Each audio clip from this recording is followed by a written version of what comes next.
It's another edition, how we doing, friends, of Inside Coverage here on Yahoo. Monday through Thursday, all the things you need to know, the how and the why, any and everything that's important as we head into Week 11 of the National Football League. My name is Andrew Siciliano. We thank you for listening and watching. We're on yahoosports.tv. We're on the Yahoo Sports app. We are everywhere, including wherever you get your podcasts or the YouTubes. Thank you for being here. It's not just me today. It is a cast of, not thousands, a cast of two. Our Yahoo senior NFL writer, his signature Tigers cap here as the general managers in baseball meet in Vegas. Charles Robinson, good to see you. How the heck are you, my friend? I'm doing well. Seems like we need to start stalking players in video game chats. We learn a lot of stuff, I feel like, nowadays in their video game chats. We used to joke about this on NFL Network when it would become a story, like me, Ian, Mike, Tom, whomever.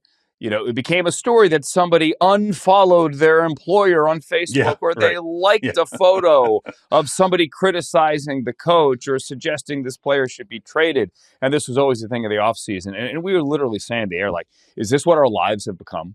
Like our lives have become like a bunch of teenagers in their room not doing their homework, trying to figure out who liked and didn't like their photo. But yeah, that's what we're doing today. We are doing what is A.J. Brown saying on Twitch while playing Madden with a dude named, that I want to get this right, Janky Rondo. Janky Rondo.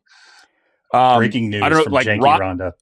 Yeah, like Rondo, the longtime NBA point guard, noted instigator and talker of junk, like Janky Rondo. I don't know. But that's what it's become. So there's another turn in the A.J. Brown isn't happy story. They won a game on Monday, right? A hard-fought, nationally televised game in which late in the game, it was an ugly game, the other guy caught a touchdown. Devontae Smith caught a touchdown, and the Eagles won. The story is Matt LaFleur going to get fired? And what's wrong with the Packers offense? Nope. The story's got to be A.J. Brown. Because A.J. Brown and Janky Rondo, can't believe I'm saying this, had a conversation last night. Roll the tape, please, Madison. Hey, but look, everything been good, though. Like, you know what I'm saying? Everything been straight. You know what I'm saying? Mental good, kids good. You know what I'm saying? Wife good, everything? Yeah, I mean, no. Where have you been? No. I'm just checking up. Like, you my dog. Like, I still got, you know what I'm saying? I got to check up. You know what I'm saying? Like, you know what I'm saying? Like family good, yeah. Yeah. Everything else, no. Man, everything gonna click, bro. Chat to look. Everything gonna click, bro. Trust me. Show.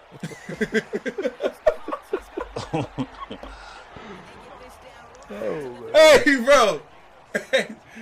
Hey, bro. No, you got chat cracking up, bro. Awesome. How you been? Yeah, I've been, struggling, brother.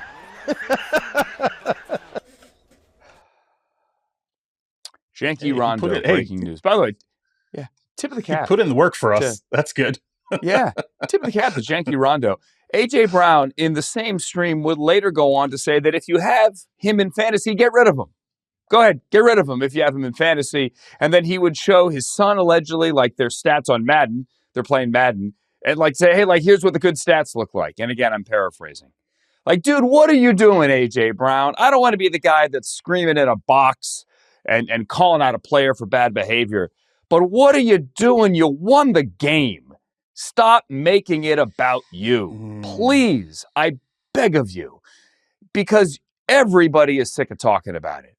Your coach is sick of talking about it. Your teammates are sick of talking about it. Honestly, we're sick of talking about it. Well, why are you talking about it, Andrew? Because we have to. Because A.J. Brown keeps talking about it. Nick Sirianni, earlier today on the podium, look at the look on his face when the question comes. Go ahead.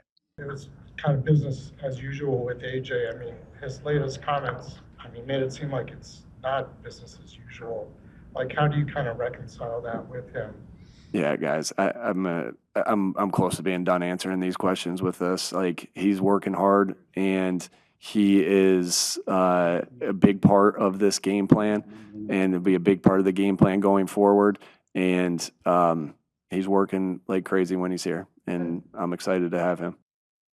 He's done. He is done with it. Charles, I have two adages when it comes to question asking.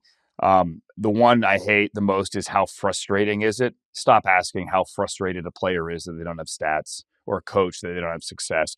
And then is it a distraction? 99 times out of 100, it isn't a distraction. This is a distraction because it isn't something the media is asking about where there's nothing there. They're asking about it because the guy won't stop complaining. Right. And, given the track record of how this has gone, he knows when he says this and they're talking about chat, the chat laughing about what he's saying, he knows he's making a thing. Like he's not, AJ Brown is smart. He knows when he puts that out there that there's going to be a reaction to this. It's going to get into the mainstream and people are going to be talking about it. And what's interesting is the first time this happened, I thought in my mind, I was like, I got to go look at his contract, because when stuff like this happens in the midst of success, now granted, it's not like it's last year's Eagles where they're just a juggernaut at this point. There's definitely some struggles. There's still some issues with the passing game. But when something like this happens in the midst of success, I go and I look at the contract because I'm thinking like, is he paid way under market? Is he 30 and he's looking for one last bite at the apple because he knows there's not going to be, he's approaching that period for wide receivers where you start to do 1 or 2 year deals where there's no real long-term guaranteed money. It's not there for him. He signed a 3-year, $96 million extension. Like he's paid at market well. So it's not a contract thing. It's clearly just a numbers thing. It's clearly just an ego thing right now. He wants to be fed the ball. He wants to be putting up numbers. And that makes him like a lot of wide receivers who want to be fed and put up numbers. But the difference here is he keeps crossing this line and putting it out there. And Nick Sirianni's going to keep getting asked about it. And Jalen Hurts is going to keep getting asked about it. And everybody's going to turn a microscope onto their interactions in games. Everybody's going to be diving into the box score every Sunday to see, did AJ get fed? This is, in some ways it's garden variety, and it reminds me a little bit of like the T.O. Donovan McNabb days. But in other ways, this is still a team that's got to pull itself together down the stretch in an NFC that's going to be nasty come playoff time, where almost every team in the NFC can beat each other. It's got to, one way or another, it's got to resolve itself. I don't know if that's going to take Jalen Hurts or Nick Sirianni or who, but some leader in that room has to step up and say, all right, we got to straighten this out. Well, it can't resolve itself via trade. The trade deadline is gone. They're not going to cut him. As you said, they just tweaked his deal. And you don't cut A.J. Brown. You're trying to win. Would they suspend him? Like, is this conduct detrimental if you keep talking? I can't imagine that there hasn't been a sit-down between coach and player, or GM and player, or even ownership and player. I don't know that for a fact. Right. But I guarantee you the coach, Nick Sirianni, and the player, A.J. Brown, have discussed this. Most things, like I said, are not distractions. You know what's distracting is that the media, and the media sometimes, especially the ones in the locker room 5 days a week, they have thankless jobs. It is hard to come up with new narratives every single day. I'm not one to grind on them, but sometimes the distraction is we keep asking the same questions, where there really isn't a story there, but we can't think of a new angle. And that is kind of an annoying distraction, but you deal with it. You just say, no, guys, stop it. Leave me alone. But when the player won't let it go after a win, then it's created by the player, and we're right to ask about it. Nick Sirianni is right to get frustrated about it. Now, as for the numbers, A.J. Brown is right. He's not getting the ball. He was targeted twice over the first 59 minutes of that game on Monday night. But A.J., it should be noted that both offenses were having a really bad night. So it's not just you. Then they tried that deep shot on 4th down. It was incomplete. He had 2 targets for 13 yards. Or rather, he caught 2 of 3 for 13 yards. It was his 4th game of the season in which he had fewer than 30 yards receiving. A.J. Brown's averaging 51 yards a game. That is a career low. On the flip side, you could argue Devontae Smith, with a game-winning touchdown, is having a career season. They are both well paid, and this team is winning games. I'm sorry, and I hate to, I don't like to point fingers or label guys. He's just a malcontent. He's a malcontent that's hurting his team.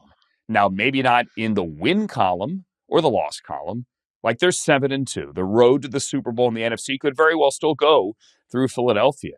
But you're certainly not helping your team. And if you're not helping, then you're hurting.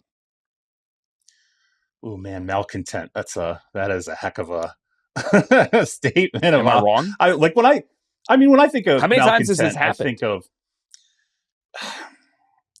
I think of like when Keyshawn, was at his crossroads in Tampa Bay and he did get suspended by the team for conduct detrimental. I think of Antonio Brown and everything that went on with the Raiders. Like, to me, that's a classic, malcontent situation or the guy runs off the field in Tampa Bay. I don't think AJ's quite gotten to that level where it's just like this absolute total disruption. I mean, it's something that gets talked about. And you're right. I wish teams understood part of this as well. As the NFL has evolved over like the 25 years I've been in locker rooms, it used to be you'd go into a locker room and it would be jammed full of guys and you'd have an opportunity to talk to a dozen different people and come up with all kinds of different stories.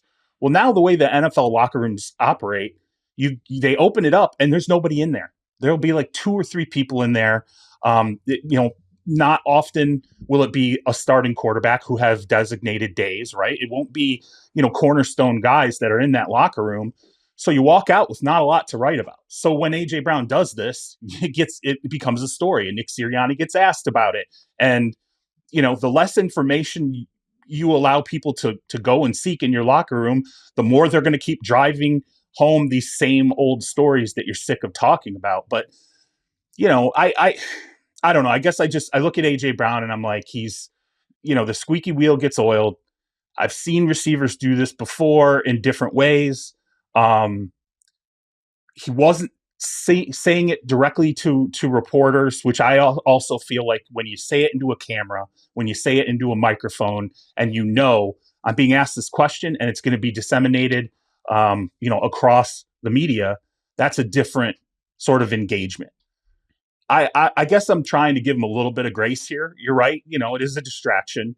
But I still feel like there's got to be some kind of leadership issue going on inside this team if this keeps happening and either Jalen Hurts isn't stepping into it and saying, what's our deal here? Or Nick Sirianni isn't doing it. Or even Howie Roseman isn't like, hey, I'm going to be the general manager here and I'm going to get these guys in a room and say, what's the deal? Like, let's hash this out. What is the issue? Because we can't have this going on in, December and January where one wrong move and we end up losing and our season's done. Yeah, and the Eagles have really the last 2 years become a team full of, well, is there a meeting this week? Right? Is there a meeting in 2024 during the bye between coach and quarterback to fix the offense? Is there a meeting this year between Hurts and Brown and Barkley? Is there? Well, there was a meeting. There wasn't a meeting. I'm denying there was a meeting. And yeah, it gets a bit silly. Yeah. Let me ask you this. Let me play devil's advocate here. Mm-hmm. Over the expanse of the Eagles the last couple of years, we've had stories where it's like, oh, Nick Sirianni and Jalen Hurts aren't getting along. And then it's AJ Brown and Jalen Hurts aren't getting along. Are we not? Jalen Hurts, like, are we even going to, let's side with AJ Brown here and go, why is Jalen Hurts not using him more? Like, it feels like there is a connection that is not happening the way it has in the past. And why is that? Is it a Jalen Hurts issue? Is it an AJ Brown issue? Is it a Nick Sirianni issue, not being able to get those guys on the same page? Like, I know we're focusing all on AJ Brown, but is it someone else who we're not necessarily putting into this conversation? I think Nick Sirianni has taken his fair share of scrutiny. I think Kevin Patullo, the offensive coordinator, has taken plenty of scrutiny.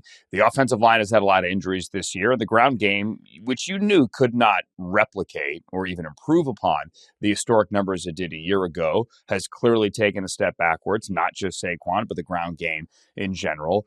And let's face it, we all know this. Jalen Hurts is a heck of a leader and a heck of a quarterback and a dual threat weapon who is risk averse, which is a good thing, not a bad thing. He isn't the most beautifully efficient passer He's not Matthew Stafford out there with ridiculous arm angles, throwing the ball to 11 different receivers in a game. That's not how this offense operates. And it's not going to operate this way under Jalen Hurts. So I get it that a wide receiver is frustrated. But when Devontae Smith doesn't get the ball, you don't hear it. When Dallas Goedert doesn't get the ball, you don't hear it. This offense has had, Charles, to your point, plenty of issues this year. Plenty of them. And yet they still powered through, and they have still found ways. There are some teams that would celebrate the collective's ability to overcome obstacles. And there are other teams that would raise their hand and say, why don't I get the ball more? Yeah, I mean, I guess in some ways it's champagne problems, right? Because you're like, why aren't we running the ball as well as we did last year? We have Saquon, we have this line. We have an elite number 1 receiver. We have an elite number 2 receiver. We have an elite tight end. And eventually, the offense is going to get directed away from someone. That's just the way it goes. I don't know. Feed him, just go out and say, I'm going to throw AJ 10 passes today. I'm going to figure out a way to make sure I get 10 targets on AJ, and hopefully he catches them. And if he doesn't, I don't want to hear, hey, you're not looking my way. I don't know any other way that this gets resolved. I mean, Rome Odunze's dad comes out and complains, right? And then, he goes, I think he had 3 targets, 0 catches. Yeah. And then what happens? The next week, Rome Odunze, he catches a touchdown pass. He's back in a bigger part of the offense. And he said, thanks, Dad, after the game, basically. Yeah. Because he got the ball. Basically. My favorite A.J. Brown was Tennessee A.J. Brown, where it was run Derrick Henry, Ryan Tannehill throw a slant to the most yoked guy on the perimeter we had ever seen other than T.O., and they'd play bully ball, and he'd blow up a safety or a linebacker on a crosser and go 80 yards. Like, I love that, A.J. Brown. He can still do that, but this route tree is limited. It's 3-step slant. It's run a hitch.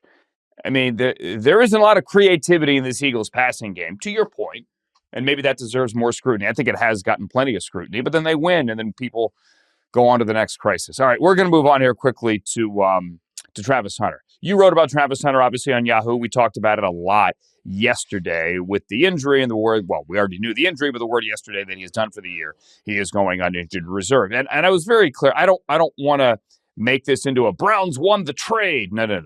I wanted to make this into what does it look like moving forward now with Travis Hunter, because the light went on, I think, at least from his usage and his ability to get downfield. He got in the end zone week 6 when they were in London. I want to see that Travis Hunter. That's the guy I want to see.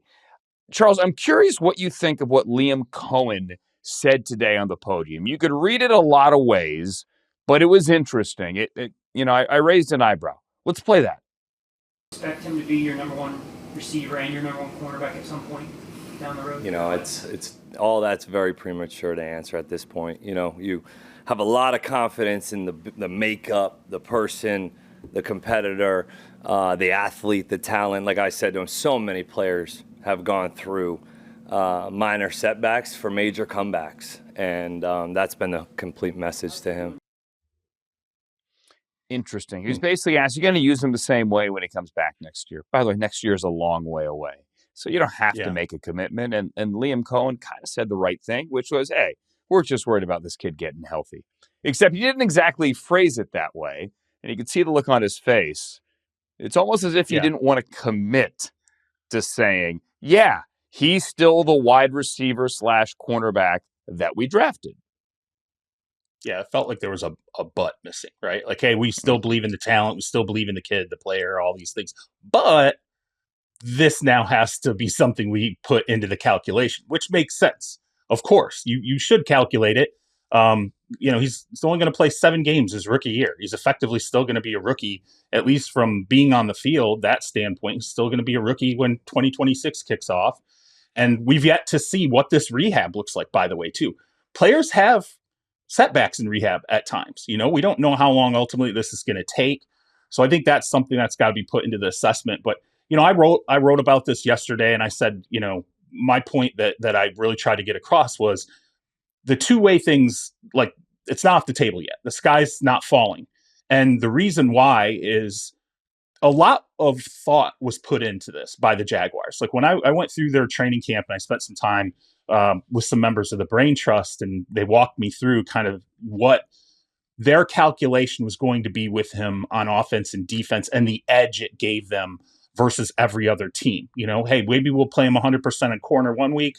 We'll pay him 100% on receiver the next week. Maybe we'll split it 50-50, 90-10. We're going to use this to our advantage situationally and give teams a lot to prepare for without the knowledge of really ever knowing what they're going to get. And that's going to give us an edge going into games. It's hard to now just go, well, suffered a knee injury, non-contact knee injury, so let's just blow that up. Those were big plans. And if it gets blown up now, that's a pretty big change in direction. Plus, you gave a ton of assets to move up and draft this guy with a second overall pick, which I don't think any receiver, you know, you don't see receivers who draw number 2 picks nowadays, or all the assets sunk into it to move up and take a receiver at number 2. So, you know, look, I think the clock has started in terms of, I called it a scoreboard. Now the scoreboard reads 1 season-ending injury.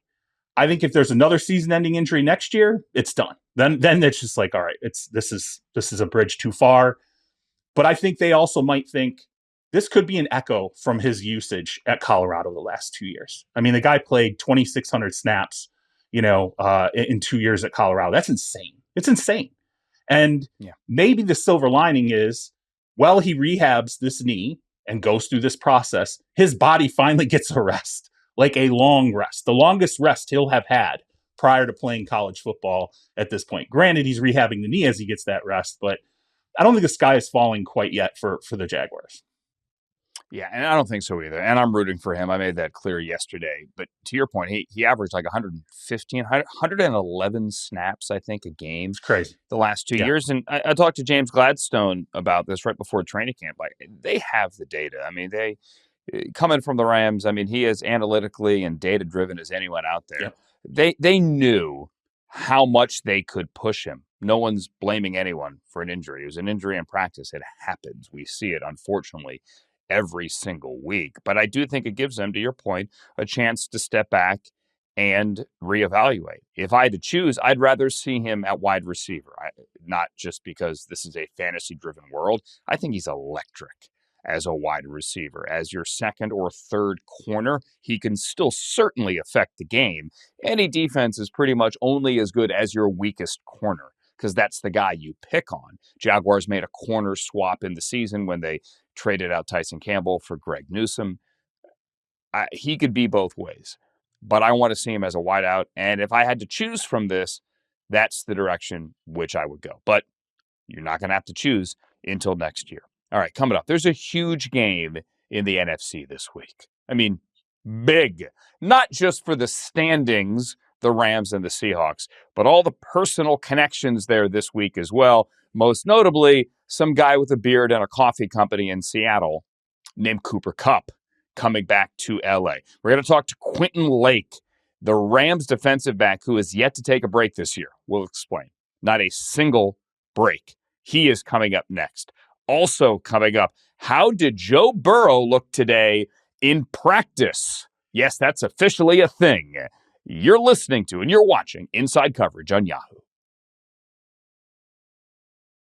It's great to have this guy on Inside Coverage because Quentin Lake never, ever takes a day off or a snap off for that matter. He plays star, he plays safety, he plays slot, he plays in the box. He does everything for the Rams. Quentin, I like what you said. You said, I play defense. Is that like the best way to describe your job?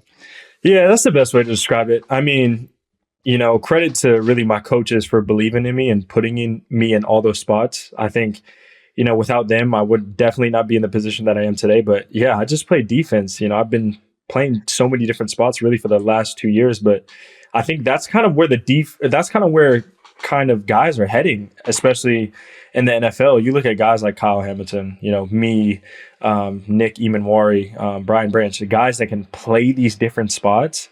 It's allowed defensive coordinators to really scheme some stuff up. So it's been fun. But yeah, you know, I really say I can play any position on the field, honestly. It's called positionless football. It's always the rage right before the draft. And by the way, thanks for joining us. I forgot to say that. Like, thank you. Thank you for doing this. No doubt. When I say you never take a snap off, I'm not exaggerating. You have not come off the field the entire season. Yeah. The Rams have played 602 defensive snaps. Quentin, you have played 602 defensive snaps. How is that a thing?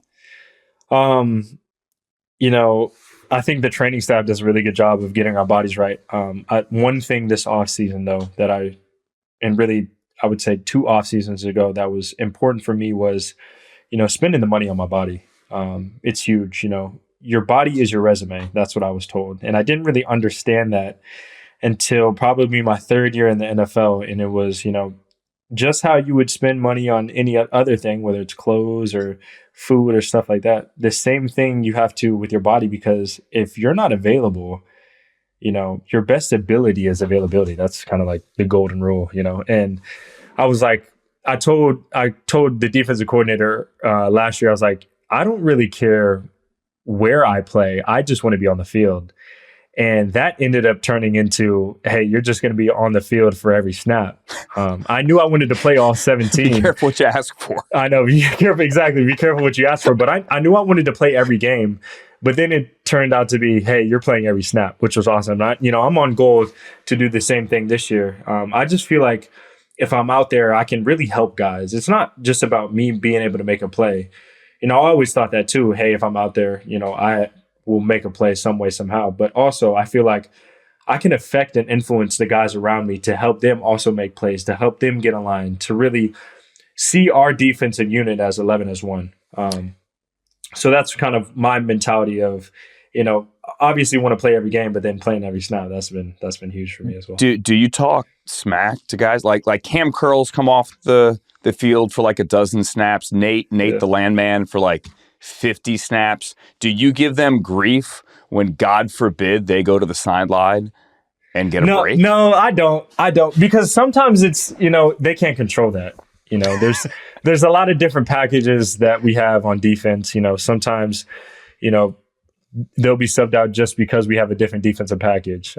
But no, I don't give, they're in all the time, and sometimes when they're out, it might be for one play in the right back end. So, I don't give them grief at all. And if they do, I know how bad they want to be out there. Talking to Quentin Lake here of the Rams, coming off a huge victory up in Santa Clara over the 49ers. It's hard to put into words for those who aren't inside that locker room what this rivalry means. Obviously, 2 teams in the division, Southern California, Northern California, but it goes a lot deeper with Sean and with Kyle. And then after week 5, the way you guys lost at home on Thursday Night Football, where I'm told that was as ticked off collectively as a group, I think as an organization, as we've seen in a while. What did it mean to not only beat them, Quentin, this past Sunday, but to beat them the way you beat them? Yeah, Andrew, it was huge. And you're right. That was the locker room after the Thursday night game early on in the season. It was tough. You could really hear a pin drop in that locker room. It was because we felt like we beat ourselves. We lost the game. They didn't win the game. We lost. That's how we felt, But then to come back this past weekend and, put on a dominant performance, it just goes to show, that we're a resilient team. We're a relentless team that understands, what we needed to fix and also the level of ball that we needed to play to really push us, into the playoffs. Our goal is, this year is, obviously we want to be those Super Bowl contenders, but we just want to show everybody how good Rams football can be. It's not about, win streaks or anything like that. We just want to go out on Sunday, Monday, Thursday, whatever day it is, and show the world that, this is the best Rams football that you guys can see. And I think that's exactly what we did last Sunday, is being able to play really good football in all 3 phases and really complete a game too. There's been, occasions, whether it was the 2 losses we had against the Eagles and the 49ers, where we just didn't finish out games. And if we were able to do that, we probably would be undefeated, but that's not the case. And last Sunday, we kind of told ourselves, and especially coming out the bye, is how can we put our best 4 quarters together and show everybody this is what Rams football looks like for 60 minutes. And, it was a good one to get, 42-26 victory against a really, really good team and a divisional opponent. Yeah, and it doesn't get any easier now. Actually, you could argue it gets more difficult. You get the Seahawks this week. Yeah, you haven't played them yet. You split with them last year.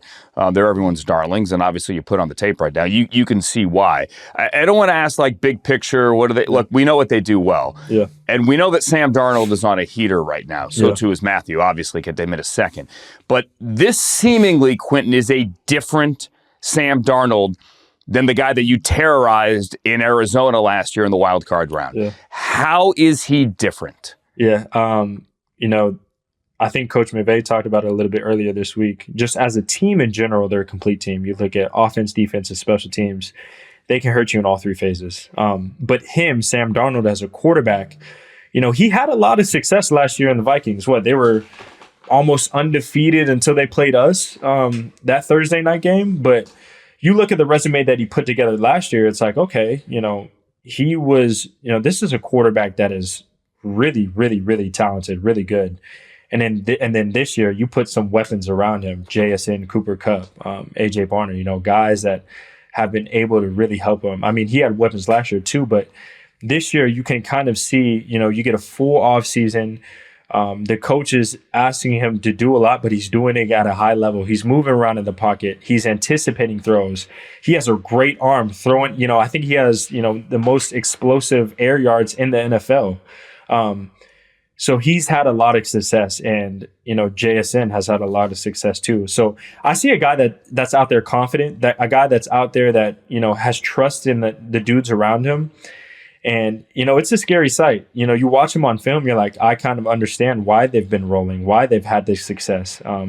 They just, the weapons that he has and his ability to put the ball down the field, and they're making great catches too.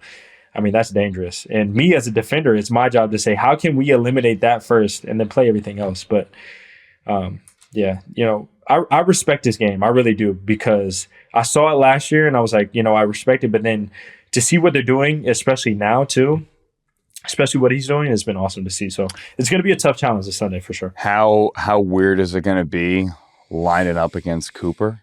Oh, I told myself this morning, and I was like, you get in it. So for the last 3 years, I got it in practice. You go against him in practice, but the practice feel is never the same as a game. And I was like, man, that is going to be a trip, because, the amount of reps that I've went against him consistently, whether it was 1-on-1, 7-on-7, or, team periods when he was on the Rams, it's going to be fun. He's definitely, I know he has this game circled on his calendar. No doubt about it. First return back to SoFi, a guy that won the Triple Crown, Super Bowl MVP, had so many record-breaking years in 2021. So for him to come back in SoFi, it's going to be fun. And it definitely is going to be a test, because I know he's going to want to, shine pretty brightly. But, as my job as a DB, especially, is my job to stop him. Yeah, let's unpack that. Because everyone, any player that is told, I mean, for better or for worse, we don't want you anymore. All right. Yeah. After all that you've done, thank you for your service and see ya. Everybody comes back with a chip on their shoulder. For sure. I don't know. This one feels like the chip's a little bit bigger, doesn't it? Yeah, it does. It does. Because you kind of heard the stories of what happened, and he kind of told his side of the story in terms of, he wanted to be here. Things don't work out. Obviously, me and you both know that the NFL is a business. But at the same time is, a player that has had so much success, that won a ring, that broke so many records. And then, things don't work out the way you want to. And then you go on a team that now is having success and is in the same division too. That's a pretty big storyline, coming back to play the Rams back in SoFi. So I like you said, I definitely think he has a big chip on his shoulder. So it's gonna be a good challenge. He's a fantastic player, and when he was on the Rams, he was a fantastic teammate. So respect his game to the utmost, but at the same time, I got a job to do too. And at the end of the day, we want to come out of SoFi with a win. And let me just put a button on that by saying, fantastic dude off the field. Did stuff with him and Anna. I did in the community here for a number of years and loved them both. And I wish it ended differently, truly.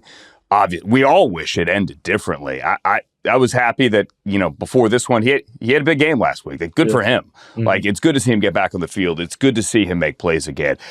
I'm looking forward to it. And to make it even better, I mean, this game means something. They're playing great. Yeah. You guys are playing great. It's for the top of the division. Heck, it's for the top of the NFC. Yeah. Even though the Eagles won last night in that ugly game. Yeah. So circle it. Let's get to Matthew real quick. You face him every day in practice. You see the no-look stuff in practice. You see what he does. You see the heater he's on. Mm-hmm. 3 touchdowns every week. The guy's insane. Whether it's to wideouts, whether it's to every tight end, all the tight ends are eating. Have you ever, Quentin Lake, seen a quarterback on a heater like this? I haven't, no. I really haven't. And it's interesting because all the stuff that people are seeing now, whether it's the no-looks and, him throwing at different arm angles and, him throwing touchdown passes to Devontae, I get the behind the scenes every day. I get the behind the scenes of what that looks like on a day-to-day basis. And people think like, oh, is he just doing no looks in the game? No, he does it all the time in practice. It happened to me a couple of weeks ago. He got me, and it's funny because I just feel like he's not underrated. He's not underrated at all. He's always played at this level. To me personally, he has been a dog. He has been a elite quarterback for his whole career, and we're winning games and he's playing at an absolutely elite level. But I've always said this, and I said this early in the offseason, he is a Hall of Famer, no doubt in my mind. First ballot. He is. No doubt in my mind. And I really feel like, I know there are some great guys in the MVP race, but you just look at what he's done, not only to defenses, but what he's done on a personal statistical standpoint, absolutely incredible. And I know you've seen it firsthand many a time. So he is one of one. And I'm very, very glad that although I go against him in practice, that I don't have to go against him when those bullets are flying live. You say he's not underrated. It's an issue, really, Quentin, of semantics. And for those who don't know, by the way, Quentin did broadcast boot camp a couple of years ago at NFL Network. Probably the youngest guy to ever do it. After your second year? Yeah, after your second year, right? So broadcast boot camp is when a bunch of current and former players, and most of them are veterans near the end, or guys that just retired that are like, what do I do now? Oh, I'm going to learn to be a broadcaster for my second career now. You did it after your second season, but you learn in that, how you phrase things and how to present things. And I've always found the phrase underrated interesting because a lot of fans yell, "Hey, my guy is underrated." I'm like, that's not true. Mm-hmm. Like within the football world, your guy gets a lot of respect. Yeah. But there's a difference between respect and hype. Yeah. And in the media world, what I'm getting to eventually here, we hype guys, right? The new guy, the rookie, the flashy guy, the guy with the social media following, the guy in the big media market, the guy that just played in prime time, right? The guy that the screaming heads want to talk about and have the hot takes about. We'll hype certain guys. And I don't want to say ignore guys, but don't give them the same hype that maybe they should get because, we know they're good, right? Matthew's 37. Kelly gets the hype on the podcast, right? Matthew's just doing his thing. And he does, I'm with you, deserve more hype because those who know with Matthew Stafford. Mm-hmm. Mm-hmm. Those who know, but on top of that, I understand your point when you say, hype sells. It just sells to really everybody. You get a rookie quarterback that's on a heater, that sells. You have a young guy that's blowing up, that sells. But when, there's, not to say that there's a little bit of boredom, but there's a little bit of repeatability when a guy has been doing it for so long. Yeah. But then you get a guy who's 37, who's, and I will say this, the Rams are one of the more fun teams to watch. So that helps a little bit. You have a guy that's now in the MVP candidacy, and now everybody's like, oh, it's crazy to see now all these viewers and spectators are now saying that, this guy's unreal, this and that. But it's been that, for his long tenure in the NFL, he's been tearing up defenses for a very, very long time. So from what I've seen firsthand, what I've seen from practice, what I've seen in the games, I mean, easily top 5 quarterback. And he always gets snubbed from these lists. He always doesn't necessarily make it in the top 5, or, he'll sometimes just slide in the top 10. But I mean, in my eyes, he's really making a case for everything that, one, people didn't believe in him, but also, two, he's proven the people that really did believe in him, proven them right as well. So he's just going to keep tearing it up. And I have no doubt in my mind these next, 8 games, how many games we have, he's just going to prove to the people, prove to everybody, why he's a Hall of Famer. If we had more time, the interesting conversation would be, what would have happened if he had, go back to March, if he had gone to Vegas, like where are the Raiders now? What would have happened if he had ended up with the Giants? Is Brian Daboll still head coach this afternoon? Jackson Dart's probably not there. It's all the what ifs. It's the sliding doors of the NFL. There came, there was a week when we're all in Indianapolis at the Combine. We're like, oh no, Matthew's not coming back. And then he is coming back, and then bam, here he is, and you guys are getting the Seahawks. And let's get to the good stuff here in the community, because Southern California is your home. Born in Pittsburgh, obviously Dad was playing there, but grew up in Orange County and went to UCLA and playing with the Rams. LA is what you know, and I know you love giving back, Quentin, as well. Tell me about what you're doing next week ahead of Thanksgiving with your turkey drive. Yeah, so it's always good to give back. And me being here now for 4 years, you've seen, and I've been a part of the community, and, build some really, really good relationships. And, around this time, it's really, really good to give thanks and to give back. And this upcoming Tuesday, I am doing a Thanksgiving celebration where I'm working with St. Joseph Center down in LA. Donating Thanksgiving lunch and gift cards to families in need. And, it's just a good event to, I wouldn't be the player or the man that I would be today without the people that watch and support the Rams, and the people that support the community of Los Angeles. And I feel like it's an obligation and a duty as a player, especially one being from Southern California, to give back and to show the community, hey, I'm so thankful for you guys supporting me, you guys supporting the community of Los Angeles, and, really the Rams organization. So it's going to be a really, really good time. And, I hope, it will be a sign of, good deeds. It's always good. You do good to do good, not to do good to get something in return. And that's really a lesson I had to learn. And I think this is something that I want to do just from the goodness of my own heart, really to show that, I'm appreciative for the people that have allowed me to get to this point.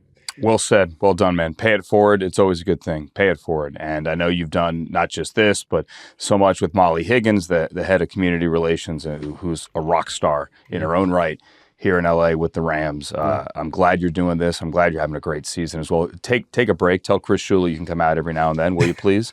And I will. Not this year, though. Yeah, I know. You have a goal. Good luck this week against the Seahawks. And Quentin, let's do this again soon. This is great. Thank you, Andrew. I appreciate it. This was awesome. Inside coverage on Yahoo. Tip of the cap and a big thank you to Quentin Lake yet again for the Rams, who, as Charles and I were discussing during the break there, is going to do bonkers in free agency when he does hit free agency. What an impressive young man, not only on the football field, but off the football field. That guy, Charles, look, he fell to the 6th or 7th round. In retrospect, it was insane. Crazy. Yeah, completely crazy.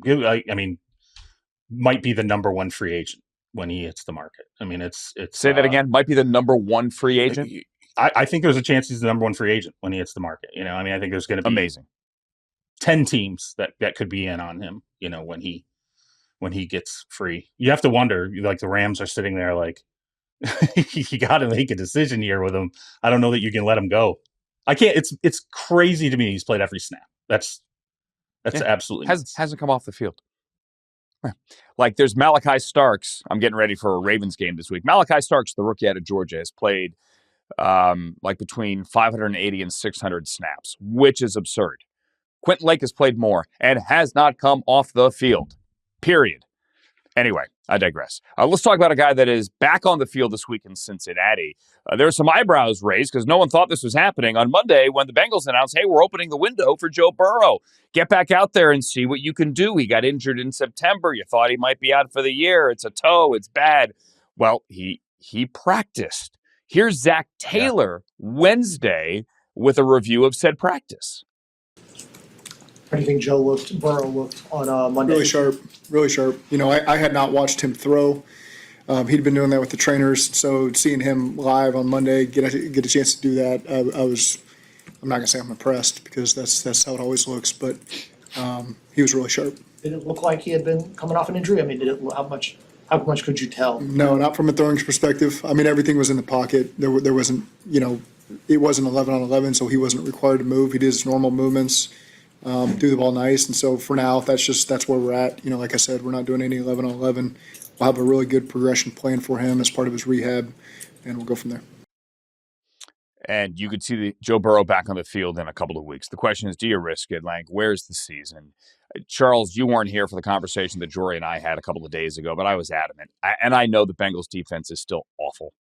Like the Ravens defense the last 3 weeks has only given up 3 touchdowns. They've turned a corner. Roquan is back. Yay. Like, the Bengals defense is still really, really, really, really bad. Bad.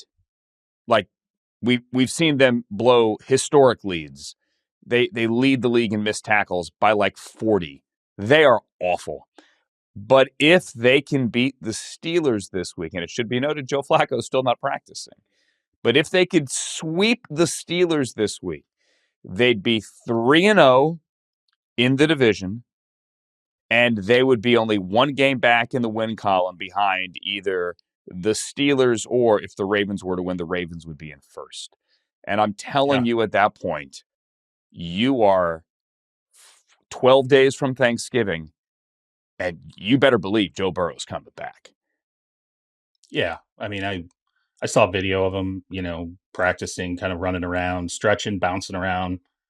Looks pretty good. I'm stunned that we're here in early November talking about this. And it's, you and I discussed, it's the traffic jam in the AFC North. That 3-0, if you can go beat the Steelers and you hold that edge inside the AFC North, that's their destiny. It's in their hands. And Burrow, I mean, you've spent time talking to him. I've talked to him in the past. That's what he wants. He doesn't care about the defense. He doesn't care if the defense is going to be terrible. He's like, all right, whatever. Let me go out and score 50. We'll just score 50 and let's see what happens. Let's just keep scoring and, we'll drag race and we'll figure it out. There's no doubt in my mind that he wants to get back out there. I think it's going to happen. I'm just like, I question how soon. That's the only thing I'm worried about. Like, are you going to take an extra week of caution, or do you just try to throw him into the fire as quickly as possible? But this is a good story. And I think it's good for the Bengals because, you can't, there's this narrative around Burrow. It's like, you got to put him in bubble wrap. He's always hurt. To see him come back and to see their season rebound, I think is really good for his, I don't want to say his resume, but his reputation as a player. You don't want to be the guy who's constantly shutting down, in the middle of a season and not finishing out, really what your job is. That's how you're an elite quarterback. Part of Tom Brady's elite skill was that Tom Brady was always there. Burrow needs some of that, frankly, in his career at this point. I think it'd be great for the offense, give them a good measure going into the offseason. And if anything, if I'm Burrow, I kind of want to light a fire into the organization's ass and go, you know what? We'll go out and we're going to score like bonkers, and we're probably going to keep losing games on defense. And everyone is going to be staring at you come this offseason. Either you fix it this next offseason or just get out, be done. You can't keep repeating the past because this is where they're going to keep ending up. I keep getting pushback from my friends, and I have plenty of them who are Bengals fans, and I do want to offer the other side of it. There's no guarantee they're winning in Pittsburgh at all. Sure. Steelers are a good team. Yep. It's tough to win at Acrisure. They, I don't say they're embarrassed, but Aaron Rodgers, certainly after Sunday night in primetime, wants to prove that he's not dead yet. And the Bengals defense is the perfect answer, the perfect team against which you can prove that. So if they were to lose, they're 3-7. And this idea of being 1 game back in the win column, that's gone. And if they were to lose, then next week they get New England. And then all of a sudden you could be 3-8. And all of a sudden, then it's it's different.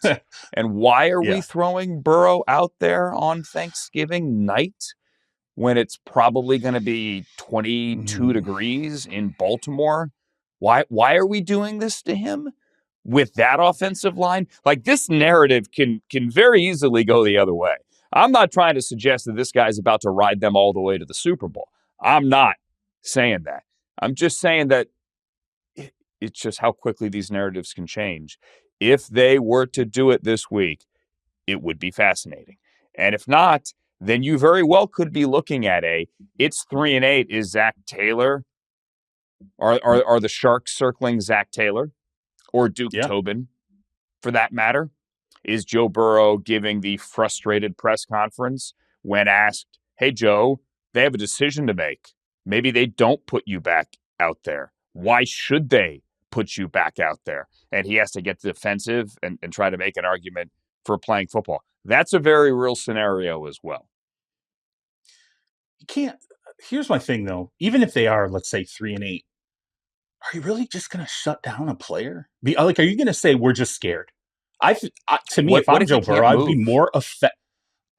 Well, that's okay. That's a different assessment, right? Like, if he can't move, then you factor that in. Like, if he's to the point where his health does not allow him an element to keep himself safe out there, which he's going to need, and your record is bad, those are two huge pieces of information that I think factor into this.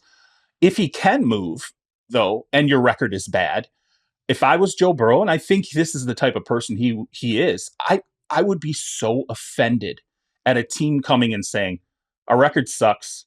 You have a history of getting hurt. We don't want you to get hurt, so we just don't want you to go out there and be a football player." I can't imagine how pissed off Joe Burrow would be in that situation. I mean, and by the way, there is something to be said for organizations in at least finishing seasons on a note. Like the Detroit Lions, people forget the Detroit Lions finished the season a couple years back by beating the Green Bay Packers in the last game of the season. It put Seattle into the playoffs. Detroit didn't go to the playoffs. That was it. But they finished that season on such a flourish. You knew, hey, this turnaround is possible. Like, it's coming. Like, they're getting it together. I think the Bengals can feel that way about this season if Burrow comes back, regardless of what the record is, if he strings some wins together at the end. And I definitely would never want to send the message that, hey, we're scared of Burrow's health now, and that's what we're always going to be thinking about. Yeah, I would put him back there. Remember when Dave Grohl broke his leg from the Foo Fighters, and they just put him up there with that giant throne? They just put him up there. Right? Put him on, and he just played the guitar and sang, right? That's all I did. They put him on a throne. Like, you could do that with, if there's a chance, I am all for, like, building a throne. Yeah, he's the king of the jungle, right, in Cincinnati, and put him on that throne and just let him throw. I mean, Flacco's not moving. He's not moving either. So what does it matter? Anyway, keep an eye on that one. And speaking of AFC North quarterbacks, this guy used to be in the AFC North. He is a national treasure. Ladies and gentlemen, Jameis Winston's going to be the quarterback for the New York Football Giants this week. Jackson Dart is still in concussion protocol. The new interim head coach, Mike Kafka, came out and made that announcement today. The Packers are in town. By the way, Matt LaFleur was asked, "Are you giving up play calling?" He chuckled and said, "No." New York, you're going to love Jameis Winston. I had him last year in Cleveland. I could fill an hour with behind-the-scenes Jameis Winston stories. He is a national treasure. He is one of my favorite humans. I'm not apologizing for anything he did in the past. I'm only judging him on the interactions I've had with him personally over the years and the interactions that I had with him last year in Cleveland, seeing him in the building and calling his games. Today, he was put on the podium in East Rutherford, and the lights came on, and it was showtime. I want fans to know that I'm going to do my best. Obviously, I'm going to have fun, but I'm going to execute, have a surgical execution, and just play ball, man. Like, this is something I've been doing since I've been 4 years old. Now I just get to do it in the greatest city in the world. I'm going to be saying it with my son. It's the greatest city in the world. Yeah, that's a Hamilton reference if y'all don't know. 10-year reunion. Yeah. I love him. He's absolutely the best. And he's not throwing away his shot. He's not. He's going to be, now he might be throwing it to the other team, but he's not throwing away his shot. And I hope he throws touchdowns. We get it. I hope he throws touchdowns. Lots of them. We will always, Jameis, have that 500-yard night you had in Denver. The Browns lost, okay? It was their best offensive performance in 2 seasons. They lost. Jerry Jeudy had 200 yards. They lost. But it was fun. And Giants fans, I promise you, Jameis Winston will be fun. Just take care of him, please. Please take care of him. Wrap your arms around him because I don't want to see him hurt. Yeah, I mean, he is. I'll tell you what, he is the one guy who, I